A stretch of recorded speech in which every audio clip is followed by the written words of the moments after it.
My wife tells everyone taking care of my husband is my greatest joy. Yesterday, I watched her tap white powder into my coffee mug.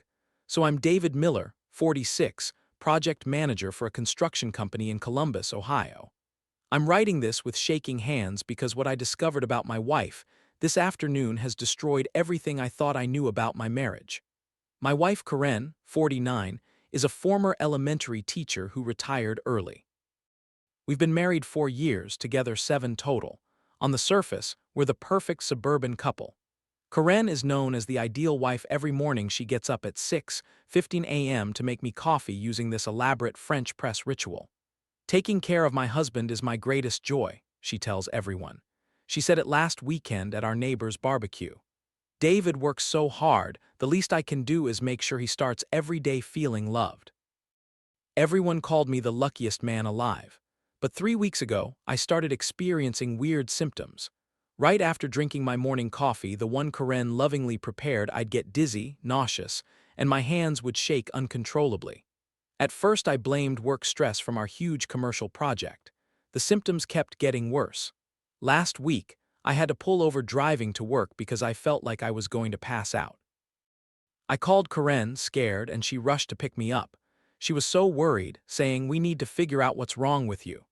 She made me herbal tea and insisted I take the day off. Here's what was making me sick. I noticed the symptoms were always worse after drinking my morning coffee. I tried switching to tea a couple mornings, but Karen would convince me to have just a little coffee because she'd made it special. "I got up early to make this perfect for you. Please don't waste it." This afternoon changed everything. I left work early because we finished our concrete pour ahead of schedule. I got home around 2:30 p.m. instead of 6:00 p.m., planning to surprise Karen. I came in calling, "Honey, I'm home early," but she didn't answer. I heard movement in the kitchen and walked toward the sound, already smiling. When I got to the kitchen doorway, I saw something that made my blood turn to ice. Karen was standing at the counter with her back to me, holding a small glass vial with no label, carefully tapping white powder into my coffee mug, the special blue one she always uses. Not just a sprinkle, but a deliberate, measured amount, like she'd done this many times before. I stood there for 10 seconds, watching, trying to process what I was seeing. This wasn't sugar or creamer. This was powder from an unmarked container going into my coffee mug for tomorrow morning. Karen suddenly spun around and saw me. The look on her face, pure panic, guilty shock. She immediately tried to hide the vial behind her back. "David, you're home early. I was just adding some new flavoring to your coffee for tomorrow. You know how you've been feeling tired. I thought maybe an energy boost would help." "Can I see the bottle?" I asked, my voice eerily calm. "What bottle?" Still hiding it behind her back. "Karen, I saw you putting powder from a bottle into my coffee mug. Can you please show me what it is?" That's when she started crying, immediate dramatic sobbing. "Why don't you trust me? I'm your wife. Everything I do is for you." But she still wouldn't show me the bottle. "If it's just flavoring or vitamins, why can't you show me?" "I'm not hiding anything. You're being paranoid." "Then show me the bottle." "I don't have to prove anything to you." We went in circles for 20 minutes. Her crying, me asking direct questions, her getting defensive but never actually answering. Finally, she stomped out shouting, "I can't believe you don't trust me after everything I do for you." Standing alone in my kitchen, looking at my coffee mug with white powder residue, I had this horrible realization. The timing of my symptoms, always after coffee, never on weekends when I slept in, never when I was sick and skipped coffee, always after that perfectly made morning coffee my devoted wife brought me. Around 6:00 p.m., Karen came downstairs with red eyes and an overnight bag. "I'm staying at my mother's tonight. I can't be around someone who doesn't trust me. When you're ready to apologize for accusing me of whatever horrible thing you think I'm doing, you can call me. Karen, please, I just want to understand what you were putting in my coffee. I don't have to justify taking care of my husband." And she was gone. So here I am at 10:30 p.m., wide awake and terrified. For the first time in weeks, I feel completely clear-headed. No dizziness, no nausea, no shaking hands. Just the horrible realization that my wife has been putting something in my coffee without my knowledge. I keep trying to give her the benefit of the doubt. Maybe it really was vitamins. But I remember the panic in her eyes, the immediate lies, the refusal to show me the bottle. My friend John Martinez, who's been my buddy since college and works as a pharmacist at Ohio State Medical Center, always said if something feels medically wrong, trust your instincts. I wish I could call him right now, but it's too late. Reddit, am I losing my mind? Is my gut instinct right that something very wrong is happening? Update coming soon. Reddit, thank you for all the comments. The overwhelming consensus was clear: take action immediately. You were right, and what happened these past 4 days confirmed my worst fears. Thursday morning, I woke up feeling better than I had in weeks. No dizziness, no nausea, no trembling hands. I made my own coffee and felt completely fine. First concrete evidence that whatever was making me sick was definitely something Karen was adding. Following your advice, I started documenting everything and decided to search the house while Karen was gone. In Karen's home office, I found a small cardboard box in her desk drawer containing 3 items that made my blood run cold. An unmarked glass vial, identical to what I'd seen. Half full of white powder, a printed email from Natural Wellness Supplies Net, showing purchase of Sleep Support Blend 30 capsules for $89.99. A handwritten note in Karen's writing. 1-2 capsule daily morning coffee, dissolves completely. Seeing my wife's handwriting documenting how to secretly drug me was devastating. This wasn't spontaneous, it was planned, calculated, documented. That afternoon, I called my college friend John Martinez, the pharmacist I mentioned before. I told him everything. When I described the powder and sleep support blend, John was quiet. David, that could be anything from harmless herbs to dangerous prescription meds sold illegally online. Your symptoms are extremely concerning. You need to get yourself to an ER for proper toxicology screening, and you should seriously consider calling police. Police? She's my wife. David, giving someone drugs without consent is illegal regardless of who does it. No one has the right to put substances in your body without permission. Friday morning, Karen started texting, finally admitting she'd been putting something in my coffee but still calling it supplement and natural sleep aid. When I asked for specifics, she said, I threw away packaging, but my friend Rebecca had some leftover sleeping pills from when her doctor prescribed them for her insomnia. She thought they might help you too. What's Rebecca's last name? Can I talk to her directly to confirm what medication this was? Her tone changed completely. I can't believe you're treating me like a criminal. I'm your wife, not some stranger trying to poison you. Friday evening, I went to the emergency room and told them I suspected I'd been given unknown medication without my consent. They took it very seriously and ran a comprehensive toxicology screen. The results came back Saturday morning. The ER doctor, Dr. Sarah Kim, called me with results that made my worst fears seem optimistic. Mr. Miller, your blood work shows recent exposure to zolpidem, that's the active ingredient in Ambien, a prescription sleep medication. Based on the levels we detected, you've been given this consistently over an extended period. Ambien? That's for insomnia. Yes, and it's a controlled substance. It's illegal to possess without prescription, extremely illegal to give someone else without knowledge. This explains your symptoms. Zolpidem causes dizziness, nausea, confusion, motor impairment, especially when taken inappropriately or with caffeine. Why would someone give me sleeping pills in the morning? I don't know the motivations, but what was being done to you was incredibly dangerous. Taking sleep medication, then driving, operating equipment. You could have been seriously injured or killed someone. That's when it hit me. Karen wasn't just drugging me, she was putting me in potentially fatal situations every day. Saturday morning, before I could call police, Karen came home with overnight bag and huge bouquet of sunflowers. Surprise. I wanted to make special breakfast to make up for our silly fight, she said, immediately moving toward the coffee maker. I don't want coffee this morning. She looked confused. What, you always have coffee? I've been feeling better without it. During our conversation, when I kept pressing for details about what she'd been giving me, she completely lost it and finally admitted, Fine, you want to know what it was? It was Ambien, okay. Rebecca had leftover from her insomnia prescription and gave me some. I thought it might help you sleep better and be less stressed. Just like that, she admitted it. After days of calling it supplements, she finally admitted giving me prescription medication without my knowledge. Karen, do you understand that's illegal? It's not illegal, just a few pills to help you. Ambien is a controlled substance. You can't give prescription medication to other people. You're being ridiculous. Couples share medication all the time.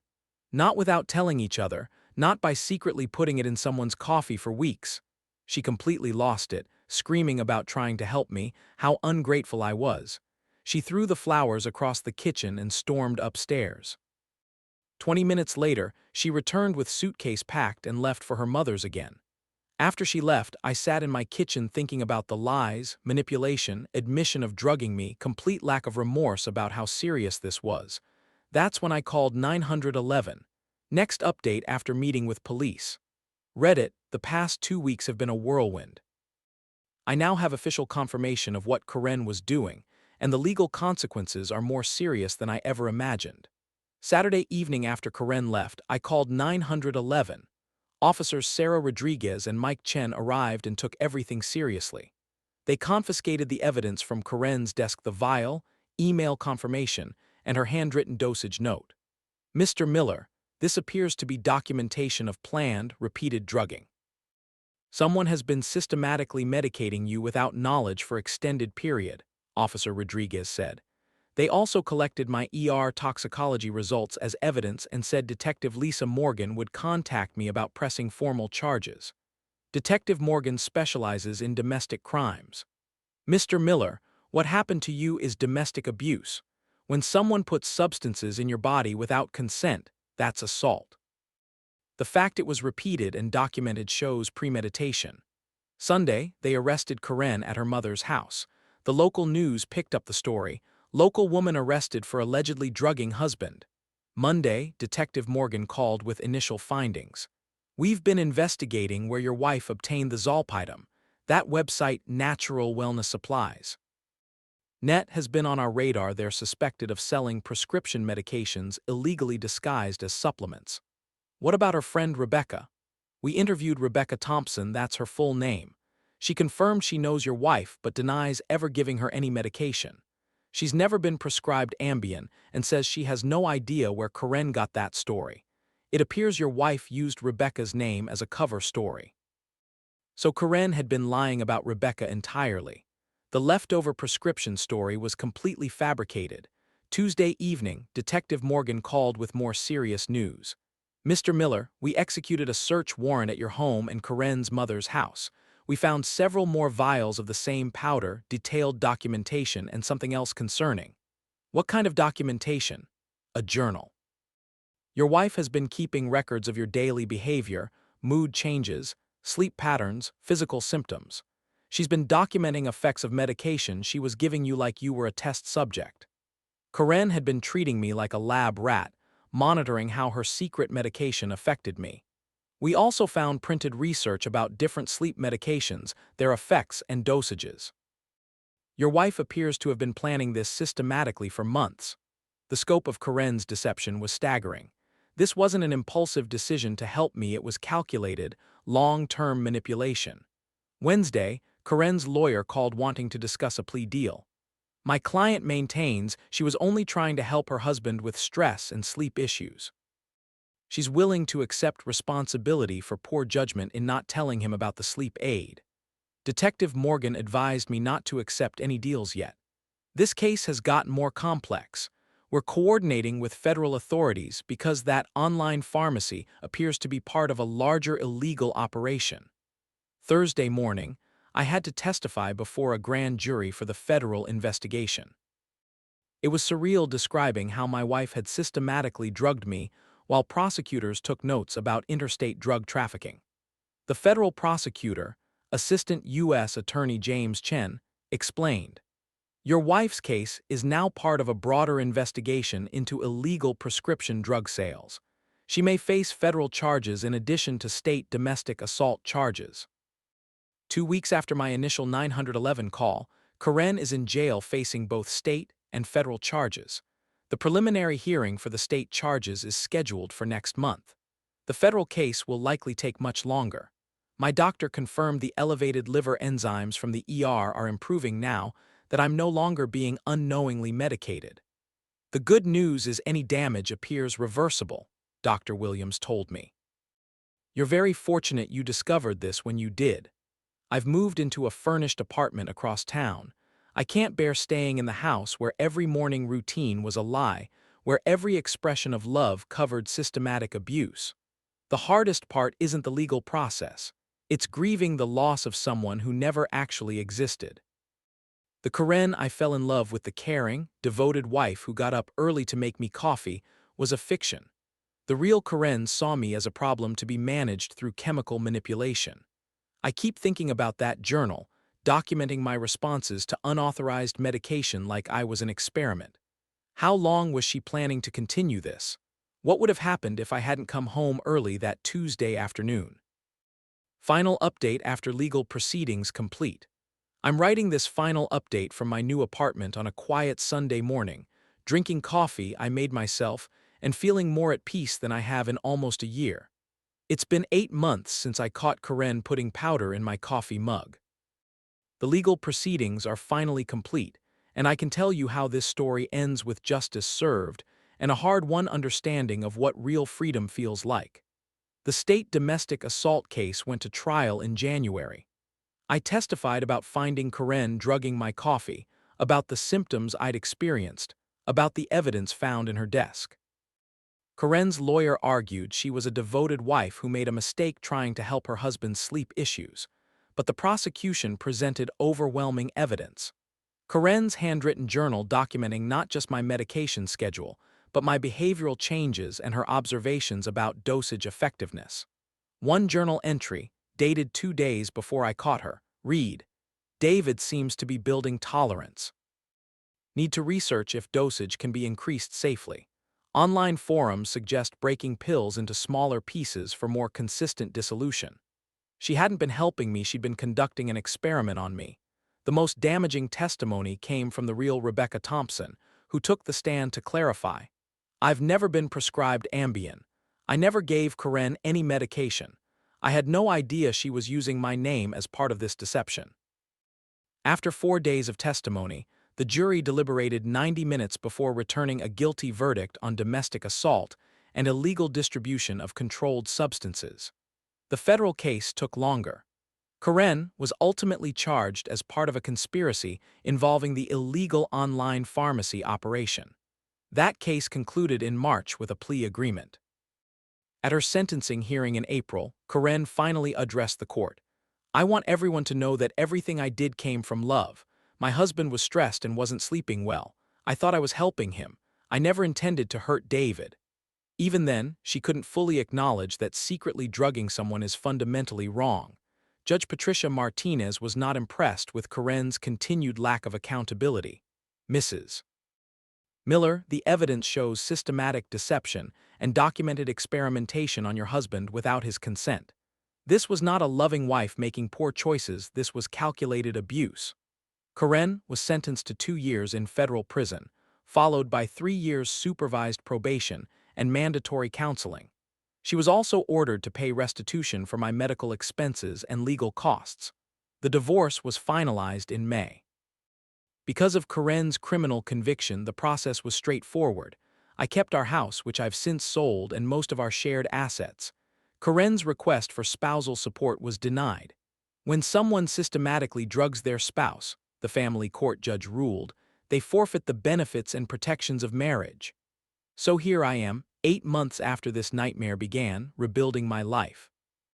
I've learned important things I want to share with anyone who might be reading this. First, trust your instincts. For weeks, I knew something was wrong with my health, but I kept making excuses because I trusted Karen more than my own perceptions. If something feels wrong in your relationship, don't ignore it just because you love someone. Second, love without honesty isn't love at all. Karen claimed everything she did was motivated by love, but real love requires respect for your partner's autonomy and right to make informed decisions about their own body and life. Third, abuse doesn't always look like violence. Karen never hit me, never screamed at me, never threatened me. But systematically medicating someone without their knowledge is still abuse. Control disguised as care is still control. Fourth, you can't fix someone who doesn't acknowledge they've done anything wrong. Even facing prison time, Karen continued to characterize her actions as helping, rather than recognizing them as systematic drugging and betrayal. The physical effects of Karen's drugging have completely resolved. My liver function is normal. I have no lingering neurological effects, and I sleep better now than I have in years. But the emotional recovery has been more complex. I've been seeing Dr. Sandra Chen, a therapist who specializes in domestic abuse survivors. Yes, survivors, because that's what I am. She's helped me understand that what Karen did was a form of intimate partner abuse, even though it doesn't fit the typical pattern people imagine. David, your wife systematically violated your bodily autonomy and your right to informed consent. She documented your responses like you were a research subject. This is abuse, regardless of how she justified it to herself. I've started dating again, very cautiously. Last month, I went on a third date with a nurse named Sarah who works at the Children's Hospital. When she offered to cook dinner for me, I found myself hesitating, unable to easily accept food prepared by someone else. "I'm sorry," I told her. "I have some trust issues around food and drinks that other people prepare. It's not about you, it's about my ex-wife." Sarah was incredibly understanding. "Would you like to tell me about it, or would you prefer if we cook together so you can see everything that goes into the meal?"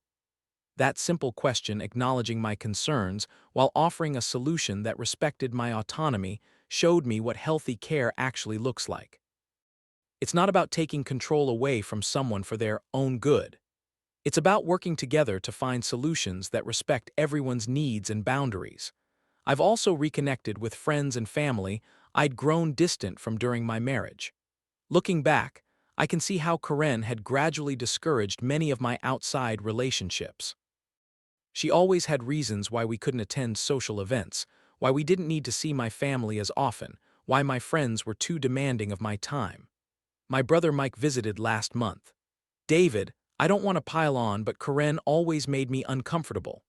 There was something about how she managed every aspect of your life, always had an opinion about what you should eat, how much you should work, who you should spend time with. Why didn't you say anything?" "Because you seemed happy, and I figured it was just her personality. But now I realize she was controlling you in ways that went far beyond normal relationship boundaries." These conversations have helped me understand that Karen's drugging wasn't an isolated incident, it was the extreme end of a pattern of control that had been building throughout our entire relationship. The media attention around the case has mostly died down, but it's had some unexpected positive effects. I've received messages from dozens of people who have experienced various forms of covert abuse in their relationships. One message that particularly resonated came from a woman named Jennifer. "My ex-husband used to secretly adjust our thermostat to make me uncomfortable when he was angry, then deny doing it, and suggest I was being oversensitive. Reading your story helped me realize that wasn't normal relationship conflict, it was deliberate manipulation, designed to make me question my own perceptions." As I finish this final update, people have asked me, do I regret calling the police? Should I have tried to handle this privately, maybe through marriage counseling? The answer is absolutely not. What Karen did to me was a serious crime that endangered my life and the lives of everyone around me when I was driving or working while unknowingly impaired. Someone who would systematically drug their spouse for weeks, document the effects like a research study, and show no remorse when caught is not someone who can be trusted to change through counseling alone. More importantly, by reporting this crime, I potentially prevented Karen from victimizing someone else in the future. The federal investigation that grew out of my case shut down an entire network of illegal online pharmacies and led to arrests across multiple states. I want to say something to anyone who might be reading this and recognizing patterns in their own relationship. Trust yourself. If something feels wrong, it probably is. If someone claims to be helping you in ways that make you feel worse, question that. If someone you love is making decisions about your body, your health, or your life without your knowledge or consent, that's not love, that's control. You deserve relationships built on honesty, respect, and genuine care for your well-being and autonomy. You deserve partners who want you to be fully informed and fully yourself, not managed and controlled for someone else's comfort. It's been 8 months since I discovered my wife was drugging me, and I can honestly say that despite the trauma and upheaval, my life is better now than it was before. I'm sleeping well without any medication. I'm thinking clearly without unknown substances clouding my judgment. I'm making decisions about my own life without someone else manipulating me from behind the scenes. Most importantly, I'm free. Free from the constant low-level anxiety I didn't even realize I was carrying. Free from the confusion and self-doubt that came from not understanding why my body was betraying me. Free from a relationship built on deception and control disguised as love. Karen used to tell people that taking care of me was her greatest joy. But real care doesn't involve taking away someone's ability to make informed decisions about their own life. Real care involves honesty, respect, and partnership. I'm building a new life based on those principles, and it feels like breathing fresh air after being underwater for years. Betrayal doesn't always come from enemies, it often comes from the person you trust most. Love without honesty isn't love at all. I chose my safety and freedom because trust once broken can never truly be rebuilt. The trash took itself out. And I've never felt so free.